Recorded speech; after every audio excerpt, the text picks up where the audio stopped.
नमस्कार, बिहार मिथिला न्यूज़ में आपका स्वागत है। मैं हूं तलत परवीन।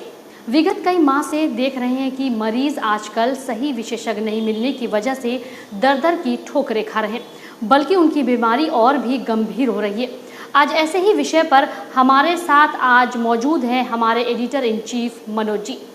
आप सभी इस खबर को जनहित में देखें और शेयर करें और हेल्पलाइन नंबर पर भी संपर्क करें। सर, ये बताएं कि एक परिवार में अचानक कोई बीमार होता है या गंभीर होता है, उस समय उस मरीज को क्या करना चाहिए? हाँ, नमस्कार अपने तमाम दर्शकों को।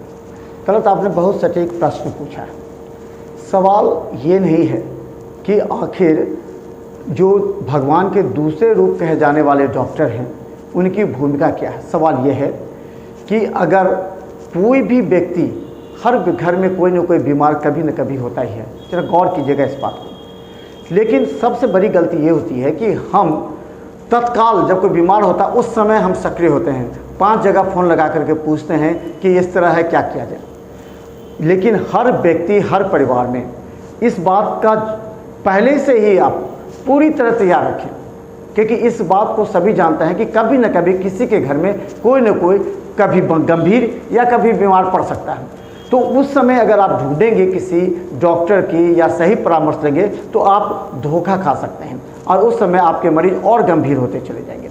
इसलिए आप तमाम दर्शकों से जो हमारा विशेष कार्यक्रम है हेल्थ कैप्सूल, इसके तहत मिथिला मंच न्यूज आम जनता को बताना चाह रही है कि आप पहले से ही अपने पास या तो कोई विशेषज्ञ का वो विशेषज्ञ जो सभी विभागों के डॉक्टरों को जानता हो या सही सलाह दे सकता हो, उसका टेलीफोन नंबर रखें, उससे व्हाट्सएप चैट करें, या फिर आप विभिन्न विभागों के डॉक्टर, या तो प्राइवेट निजी नर्सिंग होम या फिर सरकारी अस्पताल के डॉक्टर, या कब डॉक्टर बैठते हैं, कहाँ जांच घर है, इसकी जानकारी आप पहले से रख लें ताकि आपको सही समय पर भटकना ना पड़े और आपके मरीज गंभीर ना हो।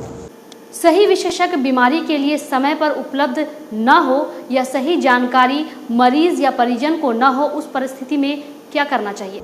देखिए, ये सवाल भी पहले सवाल से जुड़ा हुआ है। पहला सवाल का जवाब ये था कि हर व्यक्ति, हर परिवार में आप पहले से ही ऐसे डॉक्टर या जो डॉक्टरी सलाह दे सकते हैं उनका नंबर आप अपने पास रखिए, ताकि अचानक कभी रात में भी ज़रूरत पड़ जाए तो आप DMCH या किसी निजी नर्सिंग होम या सरकारी अस्पताल के विषय में जा सकें और आप वहां पहुंच सकें। इसलिए सबसे पहला जरूरी है एम्बुलेंस का नंबर या सही परामर्श देने वाले का नंबर या फिर सही डॉक्टर्स जो विभिन्न विभागों के हैं विशेषज्ञ उनका।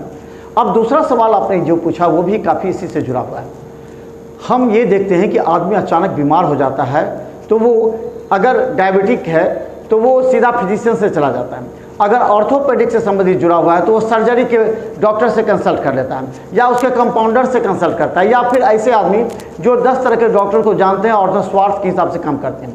इस परिस्थिति में क्या होता है कि आप वहाँ पर परेशान हो जाते हैं। इसलिए आपको चाहिए कि जो बीमारी हो, जिस संबंध में आपका मरीज गंभीर हो, उसी विभाग के विशेषज्ञ से अगर आप जांच कराते हैं तो आपको कम जांच भी करानी पड़ेगी, कम दवा भी खानी पड़ेगी और सही समय पर इलाज से आपके मरीज सही हो सकते हैं। वरना धीरे धीरे मरीज गंभीर होते हैं, क्योंकि अलग अलग डॉक्टर अलग अलग तरह के एक्सपेरिमेंट आपके मरीज पर करते हैं, जिससे आपका नुकसान होता है। मरीज को गलत सलाह देने वाले कई कंपाउंडर, कथाकथित एजेंट की वजह से मरीजों की बीमारी खत्म होने की जगह और बढ़ जाती है। ऐसे में कभी कभी मरीज की मौत के कगार पर भी आ जाते हैं। ऐसे में क्या करना चाहिए? देखिए तलत, आपका जो सवाल है ये पहले ही सवाल से जुड़ा हुआ है। हमने कहा है कि हर व्यक्ति को, हर परिवार में आपको टेलीफोन नंबर पहले ही से नोट करके रखना है। एम्बुलेंस का भी हम बार बार इस पर दे रहे हैं। आप मिथिला मंच न्यूज़ का भी आप नंबर सेव करके रख सकते हैं, क्योंकि हम सही वक्त पर सही सलाह 12 बजे रात में भी अगर आप फ़ोन करेंगे तो हम दे सकते हैं। अब देखिए क्या होता है कि जब अचानक आपके घर में कोई बीमार होता है या सुनते हैं कि कोई बीमार हो गया या अचानक एक्सीडेंट हो गया, अचानक तबीयत खराब हो गया, हार्ट अटैक आ गया, उस समय आप दौड़ते हैं, 10 जगह फ़ोन लगाते हैं, घबरा जाते हैं, सही निर्णय नहीं ले पाते और इस बिचौलियों के चक्कर में पड़ जाते हैं। कि आप जानते हैं कि डॉक्टर के यहाँ कंपाउंडर का काम करता है, जैसे ही आप उसे फ़ोन करेंगे वो 3 जगह बात करके पहले ही तय कर लेगा। उसके बाद वो सही जानकारी भी नहीं देगा और सही विशेषज्ञ के पास नहीं भेजेगा। इस परिस्थिति में आपका नैतिक दायित्व बनता है कि आप सही डॉक्टर, सही विशेषज्ञ के पास जाएं। हम बता दें, तमाम 70% ऐसे कंपाउंडर हैं जो डॉक्टरों के यहाँ बैठे रहते हैं। वो पहले से मरीज को पूछ लेते हैं कि आपका क्या समस्या, कहाँ जाना है। अगर जांच भी कराना है तो वो कहेंगे कि लीजिए आप चले जाइए, आपको जांच हो जाएगा। कोई ये नहीं कहेगा कि जाइए हम लिख के देते हैं 30% आपको डिस्काउंट मिलेगा, क्योंकि वो सारा पैसा कहीं ना कहीं मरीज या मरीज को देखने वाले डॉक्टर या फिर कंपाउंडर या एजेंट के पास चला जाता है। इस परिस्थिति में आपको चाहिए कि आप वैसे लोगों के संपर्क में ना आए, वैसे लोगों पर विश्वास ना करें, आप सही विशेषज्ञ से विश्वास करें और हेल्पलाइन नंबर जो हमारा दिया हुआ है उस पर आप संपर्क करें, ताकि हम आपको सही विशेषज्ञ का नंबर देंगे, वो आपसे कांटेक्ट करेंगे। अगर लगता है कि उस बीमारी का इलाज वो कर सकते हैं तो उनसे कराइए, नहीं तो फिर आप दूसरे जगह करा सकते हैं। लेकिन अगर आप चाहते हैं सरकारी अस्पताल में जाना तो उसका भी समय दिया रहेगा। सारा कुछ जानकारी हम चाहते हैं कि आपको मिल जाए समय पर, ताकि अचानक आप घबरा ना जाए और गलत डिसीजन ना लें।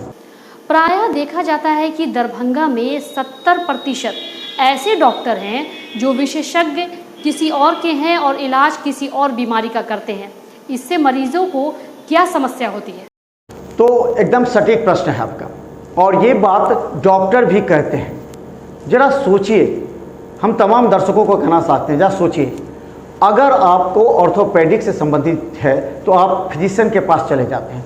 वो फिजिशियन आपको सही राय नहीं देंगे, वो एक्सपेरिमेंट करेंगे आप पर, यानी कि वो 5 दवा लिख देंगे जहाँ की 2 दवा लिखनी चाहिए। आपको जानते होंगे आप लोग कि यहाँ से अगर कोई पटना दिल्ली जाता है या फिर भेलोर जाता है, वहाँ जब डॉक्टर दवा लिखते हैं तो उस समय मात्र 2 या 3 दवा लिखते हैं और आप खुश हो जाते हैं कि देखो दरभंगा में डॉक्टर ने 10 दवा लिख दी, एक्सपेरिमेंट किए हैं, एक दवा का सपोर्टिंग में 2-3 दवा लिख दी। लेकिन अगर हम बाहर जाते हैं तो 2 दवा लिखते हैं। क्यों? ये वैसा स्थिति में होता है जब आप विशेषज्ञ के पास नहीं जाएंगे।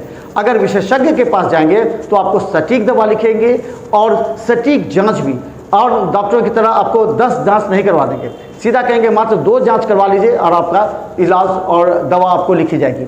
इस परिस्थिति में निश्चित तौर पर हमारा भी सजेशन ये है, क्योंकि हमारा ये विशेष कार्यक्रम है, हमारा सजेशन ये है कि आप सही विशेषज्ञ को पहले ढूंढें, जानकारी हासिल करें, नोट करें, ताकि वक्त पड़ने पर आप उसका इस्तेमाल कर सकें। रेफर मरीज की क्या हालत होती है, किस स्थिति में रेफर होते हैं और रेफर करने के लिए सही दिशा निर्देश क्या होना चाहिए? तो आप लगातार डॉक्टर के विशेषज्ञ के पास नहीं गए और डॉक्टर आप पर एक्सपेरिमेंट करते जा रहे हैं, और हमेशा आप जब पूछते हैं तो कहते हैं ठीक हो जाएगा, आपको चिंता की बात नहीं है। और इस तरह वो एक्सपेरिमेंट करते करते जब बहुत कमज़ोर कर देता है, सही दिशा निर्देश नहीं देता है, सही दवा नहीं चलाता, सही जांच नहीं करता, तो मरीज़ की हालत काफ़ी गंभीर हो जाती है। अब वो समझ जाता है कि अब मरीज़ मरने वाला है। अगर कोई निजी नर्सिंग होम तो सीधा DMCH रेफर करता है और कहता है आप जाइए, हम वहाँ आपको कॉल कर देंगे। दूसरा, अगर प्राइवेट नर्सिंग होम होता है तो सीधा पारस जैसे हॉस्पिटल में वो रेफर करता है, ताकि वहाँ आप इलाज करा लें, ताकि अपना जो गलत है, अपना जो गलत निर्णय है वो पारस के मत्थे चल जाए या DMCH के मत्थे चल जाए। इस परिस्थिति में वो डॉक्टर रेफर करते हैं। लेकिन अगर आप सही समय पर सही डॉक्टर से इलाज कराएंगे, सही जगह पर जाएंगे, जहाँ पर अगर देख लीजिए, अगर अचानक बहुत तेज़ तबीयत खराब हो तो आपको वैसी जगह जाना चाहिए जहां सारी सुविधा उपलब्ध हो, जहां जांच भी हो सके, वहां 3 डॉक्टर भी मौजूद हो उससे संबंधित। दूसरा, ऑपरेशन थिएटर, पूरा ICU इस तरह का हो जहां वक्त पड़ने पर तुरंत को जल्दी से सारी जो इलाज है, जो सारी सुविधाएं हैं वो आपको मुहैया कराए। इसके अलावा एक बात और समझ लीजिए, क्यों गंभीर होने पर लोग पारस में जाते हैं या उस जगह पर जाते हैं?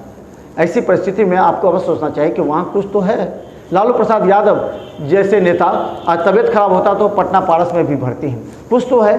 जहाँ कई हॉस्पिटल में विश्वास न हो तो वहाँ होता है। तो इस परिस्थिति में आपको ये सोचना चाहिए कि जब आदमी अचानक कोमा में चला जाता है तो उस परिस्थिति में आपके नसों में जो, चूँकि वो खा नहीं सकता तो उसे डाइट चाहिए, तो डाइट के लिए वहाँ एक डाइटिशियन मौजूद होता है कई बड़े हॉस्पिटल में। जैसे आपको बता दें IB स्मृति है, जैसे डॉक्टर RR प्रसाद के यहाँ है, जैसे JMM जो जोगिंदर मेमोरियल हॉस्पिटल है, RV मेमोरियल हॉस्पिटल है। इन सब हॉस्पिटल में जो है सो डाइटिशियन होते हैं, जो डॉक्टर अगर आपका दवा देता है, इलाज करता है, उसको अलग दवा लिखता है, तो डाइटिशियन आपके शरीर में कितना डाइट जाना चाहिए वो आपको जो अलग माध्यम से, उस माध्यम को वो इस्तेमाल करके डाइट आपके शरीर पर जाता है, ताकि आपका शरीर कमजोर ना हो। और कहीं ऐसे जगह आप चले जाते हैं उस परिस्थिति में जाकर के वो क्या करता है, डायटिशियन नहीं होता, सिर्फ दवा चलाता है, सिर्फ एंटीबायोटिक चलाता है, जिससे वो मरीज धीरे धीरे उसकी हालत और नाजुक होती है और अंत में मरीज मौत के कगार पर आता है और उसे रेफर कर दिया जाता है। तो ये रेफर का जो प्रणाली है वो इस तरह का जिसका हमने कैटेगराइज किया। तो आपको हम बता दें कि लगातार हमारा कार्यक्रम देखिए और YouTube में भी सर्च करें, सब्सक्राइब करें और शेयर करिए ताकि हम सही समय पर सही इलाज करा सकें। और आप हमारा जो हेल्पलाइन नंबर टीवी स्क्रीन पर चल रहा है उस पर जरूर आप कॉल करें।